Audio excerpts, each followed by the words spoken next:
प्यारे बच्चों, इसके पहले वाले पार्ट में हमने सदिश और अदिश को अच्छे से देख लिया था और सदिश है ना, स्थिति सदिश को भी देखा था, पोजीशन वेक्टर जिसे कहा जाता है। अब हम आगे आते हैं। तो नॉर्मली आपको जो वेक्टर के सिंबल मिलेंगे ना, उसको शो कैसे करना है, तो उसको vector A, vector B and vector C ऐसे शो करना है। और जब इसके मॉड्यूलस की बात होगी तो उसको कैसे लिखेंगे, modulus A equal to A, B equal to B and C equal to C, कुछ ऐसे शो किया जाएगा। अब हम आते हैं टाइप्स ऑफ वेक्टर, यानी कि वेक्टर के प्रकार, टाइप्स ऑफ वेक्टर है ना। तो मैं डायरेक्ट स्टार्ट करती हूँ। ये तो सबसे पहले आता है जीरो वेक्टर। जीरो वेक्टर बोले या फिर अपन बोलते हैं इसको शून्य सदिश, शून्य सदिश कहा जाए या फिर जीरो वेक्टर। तो ये शून्य सदिश क्या होता है और किस तरह से डिनोट किया जाता है, जब किसी वेक्टर की लंबाई और उसका क्या होगा, मैग्नीट्यूड शून्य हो जाए तो उसको क्या बोलते हैं, जीरो कहते हैं। अब उसमें मैग्नीट्यूड है ही नहीं तो डायरेक्शन का तो कोई सवाल ही नहीं होता। ऐसी स्थिति में उसका जो प्रारंभिक बिंदु होगा और जो उसका अंतिम बिंदु होगा, है ना, इसका जो प्रारंभिक बिंदु होगा और अंतिम बिंदु होगा वो दोनों क्या होगा, समान होगा, इक्वल होगा। तो उसको क्या, फॉर एग्जांपल अगर मैं बोलूँ जैसे कि ए वेक्टर ए वेक्टर, या फिर इसको बोलेंगे बी वेक्टर, मीन्स कि अगर एक पॉइंट है तो इसका इनिशियल भी यही होगा और है ना टर्मिनल पॉइंट भी यही होगा। अब हम आगे आते हैं, नेक्स्ट है यूनिट वेक्टर। यूनिट वेक्टर यानी कि एकांक सदिश, ऐसा सदिश जिसका मैग्नीट्यूड क्या हो, एक हो, उसको कहा जाता है एकांक सदिश, यानी कि जिसका मैग्नीट्यूड है ना वो क्या होगा, सेम होगा। मैग्नीट्यूड क्या होगा, एक होगा, सेम नहीं होगा, एक होगा, यानी कि मैग्नीट्यूड मीन्स कि ये इसका मॉड्यूलस, मैंने ए बी वेक्टर लिख दिया, इस मॉड्यूलस यानी कि ए बी वेक्टर का क्या होगा, मैग्नीट्यूड क्या होगा, एक होगा, ये एक, वन, ओके। हाँ, थर्ड हमारा है को इनिशियल वेक्टर। थर्ड इज को इनिशियल वेक्टर।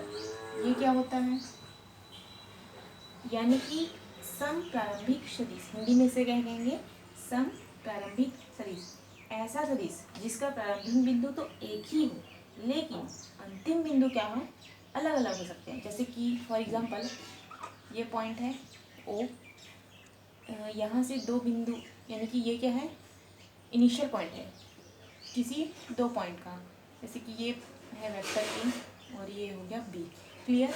तो देखो स्टार्टिंग पॉइंट यानी कि इन दोनों के इनिशियल पॉइंट तो जीरो है पर टर्मिनल पॉइंट क्या है, अलग अलग है, तो उसको क्या बोलेंगे, को इनिशियल वेक्टर।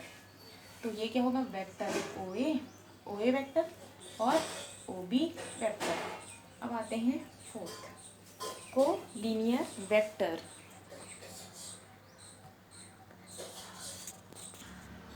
समरेख सदिश, ऐसे वेक्टर जो किसी लाइन के पैरेलल हो उनको कहा जाता है कोलिनियर वेक्टर। यहाँ पर केवल क्या समांतर होना चाहिए कि उसका प्रारंभिक और अंतिम बिंदु क्या हो, अलग अलग हो सकता है लेकिन समान क्या होगा, केवल वो क्या होना चाहिए, समांतर होना चाहिए। जैसे कि एक लाइन अगर ये है तो ये इस टाइप का, ये बस समांतर होना चाहिए।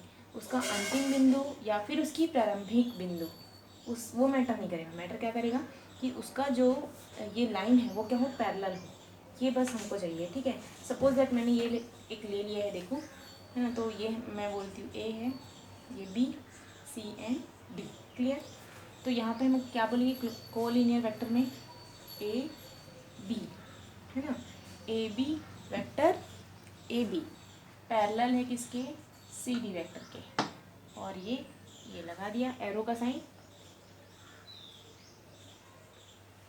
ठीक है, ये हो गया जो कि एक है ना। तो यहाँ पे देखो कोलिनियर होंगे, ये क्या होंगे, संरेख होंगे जो कि एक ही रेखा में गति कर रहे हैं। जैसे कि ये इसका डायरेक्शन अलग होता ना तो फिर ये कोलिनियर नहीं होता, समांतर तो होगा साथ साथ डायरेक्शन भी सेम होगा, पर इनकी क्रिया रेखा देखो, ये एक ही रेखा मतलब एक ही दिशा में, लेकिन जो इसकी क्रिया रेखा है ना वो एक जैसी नहीं होगी। ठीक है, अब देखो इक्वल वेक्टर में क्या होता है।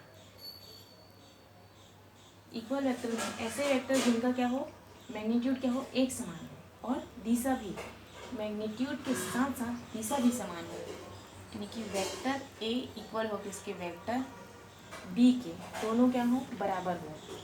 तो वेक्टर ये दोनों है ना, दो वेक्टर इक्वल होते हैं, जबकि अब देखो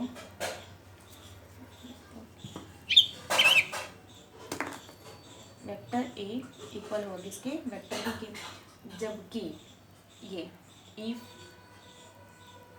एंड ओनली इफ है ना, इफ एंड ओनली इफ का मैंने साइन लगाया, यदि और केवल यदि ए और बी क्या हो, पैरेलल हो, है ना। अब ए और बी क्या है, पैरेलल, क्लियर।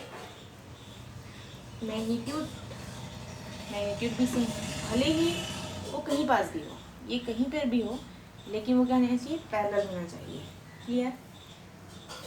जैसे कि ये कैसे हो गया, मान के चलो ये एक वेक्टर ए है ना, दिख रहा है ना आपको, एक वेक्टर ए है, ये इतनी दूरी पर है और ये क्या है, समान है। वैसे ही सॉरी, ये यहाँ से है ना, यहाँ से यहाँ तक, ये भी दोनों का देखो ये सेम हो गया, लंबाई सेम है, ये लंबाई सेम है दोनों की, ए और बी लंबाइयाँ सेम।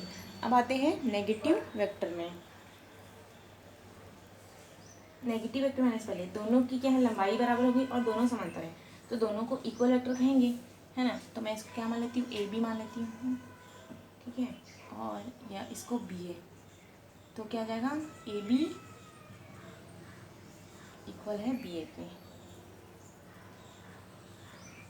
इक्वल करके यहीं पर ए बी इक्वल है किसके, बी ए के। अब आते हैं नेगेटिव वेक्टर, या फिर इसको बोलते हैं negative of a vector, of A vector, negative of A vector. ये हमने देख ही लिया है कि किसी भी वेक्टर का नेगेटिव जो होता है वो उसके जस्ट उसको विपरीत दिशा में लिया हुआ वेक्टर हो जाता है, यानी कि किसी वेक्टर का नेगेटिव है उसमें केवल प्रारंभिक और अंतिम बिंदु अपने आप को बदल लेते हैं, यानी कि कैसे बोलना चाहिए कि जो प्रारंभिक रहेगा वो अंतिम हो जाएगा और जो अंतिम रहेगा वो क्या हो जाएगा, प्रारंभिक हो जाएगा। तो उसको क्या बोलेंगे अपन, नेगेटिव वेक्टर। ए बी ये हो गया, फिर क्या आता है, माइनस लग जाता है, और क्या आता है, बी ए। हमने इसको फर्स्ट पार्ट में ही क्लियर कर लिया था, क्लियर। अब मैं एक डायग्राम बना रही हूँ, आपको इसको बताना है कि, है ना, ये डायग्राम देखिए,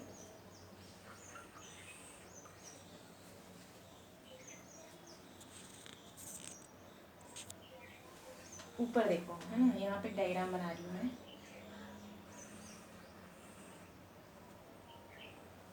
ठीक है।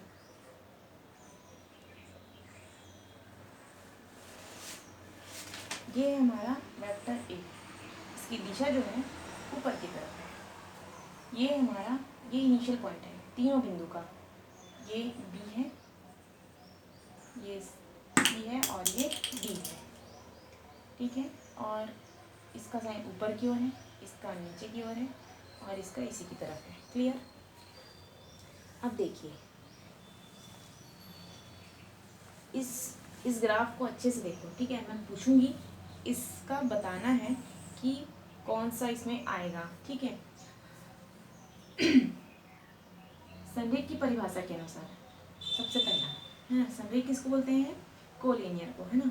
तो अपन सबसे पहले देखते हैं कोलिनियर वेक्टर कौन सा है। तो कोलिनियर में कैसे होगा, इसका परिभाषा क्या बोलता है, ये वाला, कि वेक्टर जो है वो समांतर कहीं पे भी हो, लेकिन वेक्टर क्या हो, समांतर होनी चाहिए, भले ही उसकी जो लंबाई है वो सेम ना हो, लेकिन, है ना, भले ही लंबाई क्या हो, सेम ना हो, दिशा भी भले उसके क्या है, अलग हो, वो फर्क नहीं पड़ता, दिशा भी अलग हो तो चलेगा, बट वो क्या है, सेम होना चाहिए, समांतर, सॉरी सेम समांतर होना चाहिए। तो यहाँ पे देखो ये यहाँ पास है, ये भी समांतर है इसके, और ये भी आ जाएगा, इसमें बोल दिया ना कि इसमें क्या हो, डायरेक्शन क्या है, इक्वल हो ना हो मैटर नहीं रखता, इवन इसका जो ये है लंबाई है वो भी मैटर नहीं रखता।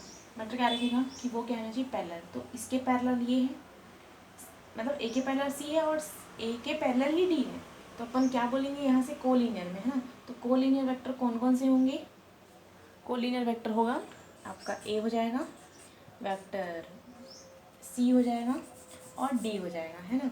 यहाँ पर लिख दूँ, ए हो जाएगा, सी हो जाएगा और वेक्टर डी हो जाएगा। ये क्या होंगे, कोलिनियर हो जाएंगे। अब अगर कोलिनियर के बाद हमको बोलते हैं इक्वल वेक्टर, तो इक्वल वेक्टर में क्या होता है, दिशाएं एक ही हो और लंबाई भी एक होनी चाहिए। इक्वल में दिशा भी एक, लंबाई भी एक। तो दिशा देखो, दिशा किसमें एक है, लंबाई तो ये तीनों की एक है, सॉरी चारों की एक है, लेकिन दिशा भी एक होनी चाहिए। मतलब ये आएगा ऊपर की ओर, ये भी ऊपर की, यानी कि ए और सी, ये क्या हो जाएगा आपका equal vector A C. Okay, अब हम आते हैं को इनिशियल वेक्टर, जिसका प्रारंभिक बिंदु क्या हो, सेम हो। प्रारंभिक बिंदु किसका सेम है, सी का है, डी का है और बी का। प्रारंभिक बिंदु क्या है, ए है, तो यहाँ पे लिखोगे C B and D R को इनिशियल वेक्टर।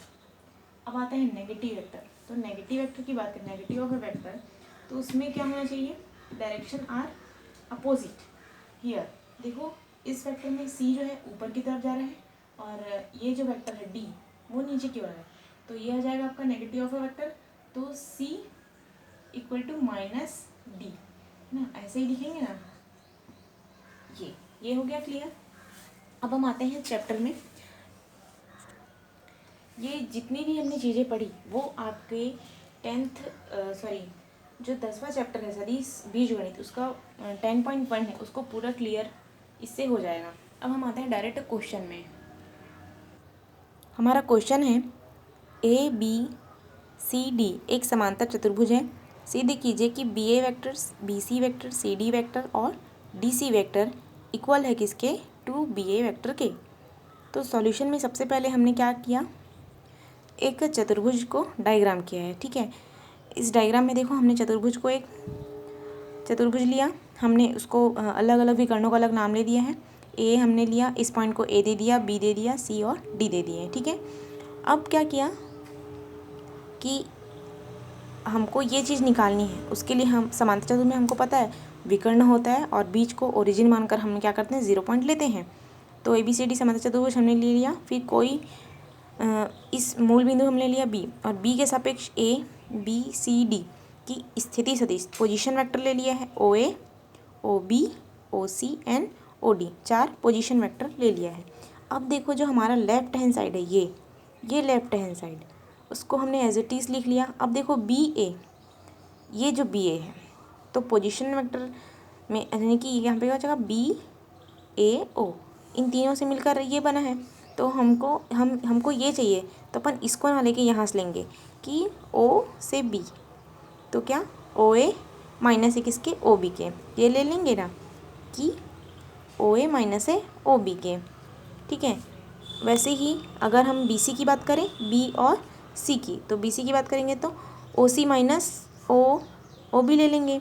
वैसे सी डी की बात करें तो सी डी में क्या करेंगे, ओ डी माइनस ओ सी, और डी ए की बात करेंगे तो ओ ए माइनस ओ डी, ये ले लिया। अब क्या होगा कि जो माइनस प्लस के साइन है, उस माइनस प्लस के साइन को आगे देखिए, यहाँ पर ये देखो मैंने साइन को उसके साथ एक साथ लिखा, यानी कि ओ ए कहाँ पे है, ये ओ ए, उसको यहाँ पे लिख लिया। वैसे ही ओ बी को ओ बी के साथ साइन को मैंने बाहर कर दिया, माइनस साइन को, ओ सी यहाँ से ओ सी के साथ और ओ डी के साथ, तो ये और ये कैंसिल रहेगा, यहाँ से ये कैंसिल हो जाएगा। क्लियर, क्या बचेगा, 0 0, और यहाँ पे 0 लिखना है ना, इसको हटाना नहीं, क्योंकि ये वेक्टर में है और वेक्टर में एक एक चीज़ को बारीकी से लिखा जाता है। तो देखो 2, ये 2 ओ ए, ये हो जाएगा -2 ओ बी। क्लियर, और ये क्या है, 0 सदिश है। अब देखो ओ ए माइनस ओ बी, डायग्राम में देखो ओ ए माइनस ओ बी, तो क्या हो जाएगा, ओ ए माइनस ओ बी, बी ए हो जाएगा। तो वहाँ से क्या हो जाएगा, बी ए, ये वाला बी ए। तो हमने 2 को कॉमन निकाल कर ओ ए माइनस ओ बी को क्या किया, बी ए कर दिया, तो 2BA यहाँ से आएगा। तो ये हमारा, हमने ये लेके चला था, हमारा ये आ चुका है। ऐसे ही आपको सारे क्वेश्चंस को सॉल्व करना है। मैं जो 6 यहाँ पे फॉर्मूला बताई, सॉरी 6 से यहाँ पे परिभाषा डेफिनेशंस बताई शून्य का, वेक्टर सदिश का, को इनिशियल वेक्टर, को linear vector, equal vector, negative of a vector, ये सारे चीज़ इस 10th चैप्टर में यूज़ होंगे और आपको ईजिली क्लियर होगा। जहाँ पे डाउट हो वहाँ पे कभी भी आप आके पूछ सकते हैं।